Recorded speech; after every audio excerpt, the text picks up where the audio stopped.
नमस्कार. माझे नाव अनिकेत त्रिंबक बोराटे, राहणार मलवडी, तालुका मान, जिल्हा सातारा. तर ही राधा नावाची म्हैस आपल्याच गोट्यातील मोरा जातीच्या म्हशीचं झालेलं आहे. तर ही जी वैशिष्ट्य सांगायला झाली तर हिची उंची 3 फूट आहे, लांब 6 फुटापर्यंत. तिचे वजन 314 किलो. त्याचबरोबर आता ती 3 वर्ष झालेली आहे. त्याचबरोबर तिचे मेन वैशिष्ट्य म्हणजे तिचे आता इंडिया बुक ऑफ रेकॉर्ड मध्ये ज्या आपल्या देशातील सर्वात बुटकी म्हैस म्हणून तिची आता नोंद झालेली आहे. त्याचबरोबर 1-2 महिन्यानंतर आपली तिची 2-3 महिन्यानंतर Guinness book of world record मध्ये नोंद होणार आहे. त्याचबरोबर विशेष म्हणजे जर आता जरी तुम्ही गुगलवरती सर्च केलं जगातील सर्वात बुटकी म्हैस तर आपल्या राधा नावाच्या म्हशीचा उल्लेख दिसतो. त्याचबरोबर आता आम्ही पहिलं प्रदर्शन सोलापूरमध्ये केलेलं, त्यानंतर आम्ही 2 महिन्यानंतर कंटिन्यू आता आमचं संगमनेरमध्ये 8वं प्रदर्शन आहे. त्याचबरोबर त्या ठिकाणी जातो आम्ही तिथं आम्हाला रेकॉर्ड ब्रेक प्रतिसाद भेटतो हिला पाहण्यासाठी. त्याचबरोबर विशेष म्हणजे तिच्या खुराकाबद्दल सांगायचं झालं तर हिला खुराकामध्ये आम्ही मक्काचा भुस्सा, गव्हाचं पीठ, शेंगदाणा पीठ, त्याचबरोबर जे ट्रॅव्हलिंग मध्ये असते तेव्हा तिला आम्ही फीड सप्लिमेंटून तिची एनर्जी रिच करण्याचा प्रयत्न असतो. त्याचबरोबर हिच्या ब्रीडिंग बद्दल सांगायचं झालं तर हीच देशातील म्हणजे जगातील सर्वात बुटकी म्हैस असल्या कारणानं हिला जो ब्रीडिंग साठी आपल्याला बुल लागणार आहे त्याची एक साधारणतः तिच्या आसपास जर उंची असेल तर आम्ही तिच्या ब्रीडिंगच्या डॉक्टर सल्ल्याने प्रयत्न करणार आहे. आता हिला सांभाळण्याचं उद्दिष्ट म्हणजे जे आपण ज्या पुंगनर गाय पाहतो कमी उंचीच्या त्या 2 फुटापर्यंत असतात, ही आपली पण म्हैस 3 फुटापर्यंत आहे. हिला जेव्हा मोठ्या म्हशीप्रमाणे हिला 50% चारा लागतो. त्याचबरोबर जर आपण ह्या जर सक्सेसफुली जर ब्रीडिंग झालं तर छोट्या म्हशींची पण जनरेशन ह्या पुढे चालू होऊ शकते. ह्या म्हशीला आता तुम्हाला याच्या अगोदर मागणी आली आहे का, म्हणजे समजा आम्हाला विकत द्या किंवा असं काही? आता मागणी सांगायचं झालं तर तिला आतापर्यंत पहिल्या प्रदर्शनापासून पहिल्या प्रदर्शनामध्ये तिला 4.5 लाखापर्यंत मागणी झालेली. जसं आम्ही प्रदर्शन करत जाऊ तसं आता तिची 18 लाखापर्यंत मागणी गेलेली आहे. पण आमचे विषय आहे की लक्ष्मी असल्यामुळे तिला आम्ही आणि आमचं गिरीमध्ये रेकॉर्ड होणार त्यामुळे आमचं विकण्याचा अजिबात विचार नाही. ही मारते का? कसं झालं आता तिला सवयच नाही ना लहानपासून. आमची सवय कसं ती आपलं ती भीतीच्या सिक्युरिटीच्या दृष्टीने ते आपलं तिचं हात चालू असते. म्हणजे असं नाही की तिला कोणी हात लावून जावं ती काय करणार नाही असं नाही विषय. ते नॉर्मल असल्यामुळे तिला सेन्सरी ऑर्गन व्यवस्थित असल्यामुळे ती काय म्हणजे जवळ. उंची किती आहे बोलले? 3 फुटापर्यंत उंची. 2 फूट 10 इंच ऍक्च्युअल आहे, पण आपल्या रेकॉर्ड मध्ये अप्रॉक्सिमेटली 3 फुटापर्यंत तिचं रेकॉर्ड राहिलेलं आहे. आणि आता तिचं वय किती आहे? आता ती 2 वर्ष 11 महिन्यात झालेलं आहे. वजन अंदाजे किती असेल, कधी केलं होतं? अंदाजे आम्ही सुरुवातीच्या रेकॉर्डच्या वेळेस चेक केलेलं तेव्हा काट्यावरती तेव्हा 314 किलो होतो. पण आम्ही 2 महिन्यानंतर कंटिन्यू तिचं ट्रॅव्हलिंग चालू आहे. 290 किलोच्या आसपास जरी गट झाले असते 290च्या आसपास असेल. आता ही जी छोटी आहे जर कधी समजा हे तुम्ही जे ब्रीड बद्दल बोललात ते कधी जर सक्सेसफुल झालं तर एक ऍव्हरेज यांच्या ज्या ब्रीड जर पुढे आल्या ह्या कमी हाईटच्या तर यांच्या प्राइस किती असू शकतात? आता तुम्ही जर ते पुंगनर गाय सुरुवातीला जर पाहिलं तर ती सुरुवातीला 3.5 ते 4 लाख किंमत होती एका छोट्या पिल्लाची. त्यानंतर जशी त्यांची एक प्रजाती म्हणजे पिशी वाढत गेली त्यानंतर त्या किमती जरा कमी, आता 60-70 पर्यंत आपलं बारक पिल्लू भेटतं. आता कसं आहे सुरुवातीला हे जर पिल्लू झालं ते सक्सेसफुल हे जर ब्रीडिंग झालं तर किंमत मध्ये बोली लागण्यासारखंच आहे विषय. हिची जी आई आहे तर ती फोटो मध्ये मला मागे दिसते की तिची उंची जादा आहे, तर तिची नॉर्मलच उंची होती ना? जी आपली म्हशीची उंची असते नॉर्मल त्याचप्रमाणे तिची आहे बऱ्यापैकी तेवढी उंची. आणि ज्या वेळेस तिची लागण झाली म्हणजे ज्या रेड्याकडनं लागण झाली तर त्याची किती उंची होती? आता जे आपण सिमेंट भरलेलं त्यामुळे सांगता येत नाही, कारण मी सांगू शकत नाही. जे सिमेंट असते ते बायो कंपनी त्याद्वारे आम्ही तिला गाभून ठेवलं. बाकी स्वच्छता वगैरे कशी, नदीत आंघोळ वगैरे तिला व्यायाम वगैरे केला? कसं असते ती आतापर्यंत नॉर्मलच होती. आम्ही जोपर्यंत प्रदर्शन येत नव्हतो तोपर्यंत ती डोंगराला चरायला जायची नॉर्मल. जे आम्ही सगळ्या गोरांसंग डोंगराला चरायला जायची हीच जास्त हाईट वर चढायला प्रॉब्लेम येतो त्यामुळे गुडघ्यावर रांग जाते अशी. आम्ही त्यानंतर आता काळजी घेतो आम्ही डोंगराची चरणं बंद केलंय. आता कसं विशेष काळजी घेतो. गुडघ्यावर रांगाचं काय बोलला? तिला वर असं जर हाईटला लोड आहे तिचा ओव्हर हो चढता येत नाही त्यामुळे गुडघ्यावर ही पण प्रयत्न करते वर जाण्याची डोंगरावर. मग विषय म्हणजे तिला गुरांचं शक्यतो जवळ येत नाही, कारण टक्कर विक्कर मध्ये ती हात करू म्हणजे ती जवळ येऊन देत नाही कोणाला शक्य. जरा ही इंजुरी झालेली जरा उभी राहते पण तात्पुरती बसलेली आहे. आपलं कोणत्या रेकॉर्ड मध्ये ही झालं नोंद झाली? इंडिया बुक ऑफ रेकॉर्ड मध्ये. इंडिया बुक ऑफ रेकॉर्ड मध्ये. इंडिया बुक ऑफ रेकॉर्डचं काही मानधन असतं का त्यांच्याकडनं? कसं असतं रेकॉर्ड करण्यासाठी पण आपल्याला जी ऍप्लिकेशन फी असते ती पेड करायला लागते. म्हणजे फक्त कसं आपल्या नावासाठी विषय असतो रेकॉर्डचा.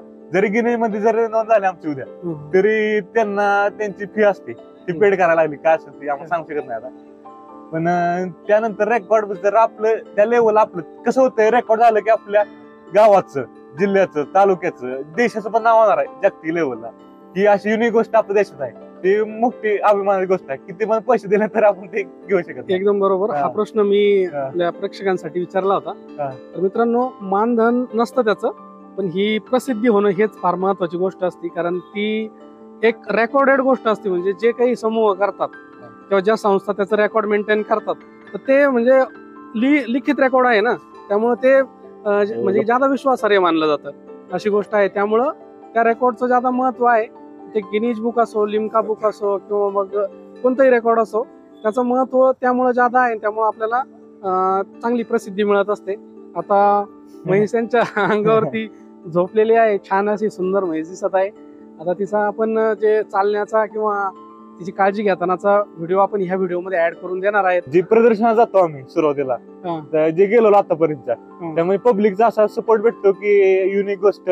म्हातारे माणसं म्हणतात आता एवढं आमचं आयुष्य गेलं आतापर्यंत, पण आम्हाला टीव्ही मध्ये पण नाही, कुठेच बघायला भेटली नाही वस्तू. ती प्रत्यक्षात पाहण्यास संधी भेटली, तिचं नशीब म्हणतात आमचं. आम्हाला एवढी नक्कीच. कारण मी याच्या अगोदर छोटी म्हैस काय बघितलेली नाहीये.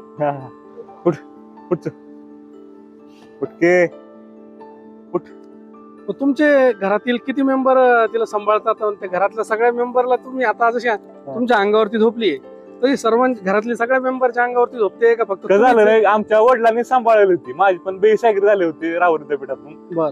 तरी मी एक आताच मी जेव्हापासून पर्यंत संधी भेटली त्यानंतरच आम्ही म्हणजे वडिलांनी सांभाळले. वडिलांची जास्त लाडकी होती. घरात सगळ्यात आमचा मेंबर असल्या का तशी थोडक्यात आहे ती, म्हणजे विशेष काळजी घेतो आम्ही घरची. आता तुम्ही जे सांभाळताय, आता बाकीचे व्यक्ती कदाचित गेले तर ते एक प्राणी आहे तर तो कदाचित थोडासा मारील, परंतु समजा जो जाणकार व्यक्ती किंवा त्याचा जो प्रेमळ काळजी घेणारा व्यक्ती तुम्ही असाल किंवा तुमचे वडील असाल, तर आता कशी ती तुमच्या मांडीवरती झोपली तर असे काही गुण करते का? समजा तिला आवाज वगैरे दिला तर? जशी जर मी ते आता कुठं पण कुठं पण सोडा तुम्ही, तिला शेड झाली ही जागा, जर तुम्ही त्या कुठं पण ग्राउंड सोडला तर तिला न सांगता ह्या जागेपासून. अरे वा, म्हणजे खूप समजतं. आणि कसं हाक मारली की माझा मित्र आहे राहुल, ते म्हणजे आम्ही एका क्लासमेट आहे माझा. बरोबर. म्हणजे त्याची पण आता जवळची झालेली आहे. या ना पुढे या ना. म्हणजे तिने जरी हाक मारली तर तिच्या मागे जाते, किंवा जरी मी नसलो ह्या ठिकाणी तरी ती कम्फर्टेबल असते तिच्यासोबत. म्हणजे पहिल्यापर्यंत माझी साथ दिलेली आहे की जवळचा म्हणजे भाव असल्या थोडक्यात आहे. म्हणजे ज्या व्यक्तीने सांभाळलं आणि प्रेम दिलं त्याचा आवाज ती लक्षामध्ये ठेवते. त्याचबरोबर तुम्ही सांगितलं तसा स्पॉट जो आहे तो पण लक्षात ठेवते. स्पॉट लक्षात ठेवते, कुठे पण सोडा तुम्ही आता पुढे. कारण आम्ही 3 ते 4 पर्यंत ट्राय केलं की होतंय का नक्की, 100% ती आहे ती जागे होती. तिच्या म्हणजे आपल्या डोळ्याला होऊन देत नाही ती, की आपल्याला मागे राहणार कुठं. तिला बऱ्यापैकी सवय राहिला बसणं, पहिला बसणं. कुठं राहते ओके उठ ना, तिला झोपावच वाटतंय.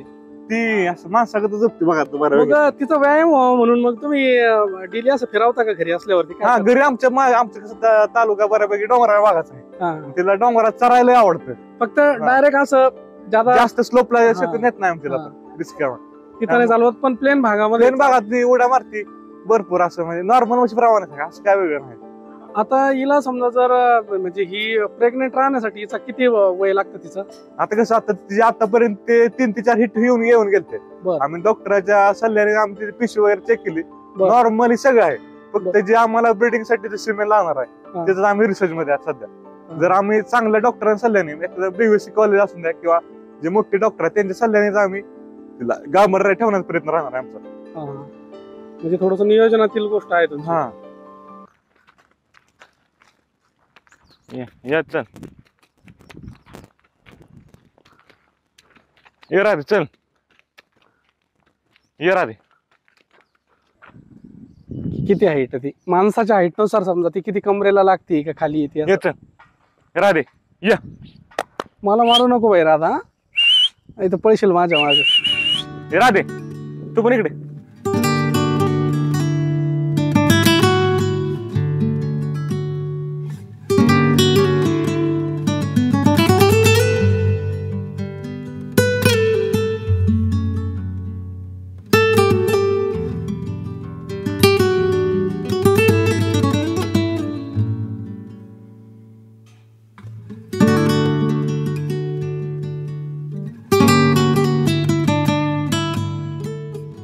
या या चल पळ पळ पळ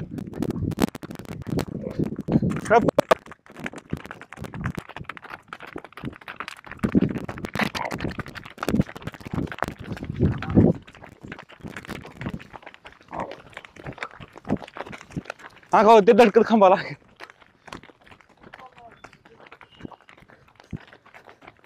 या या या या या या या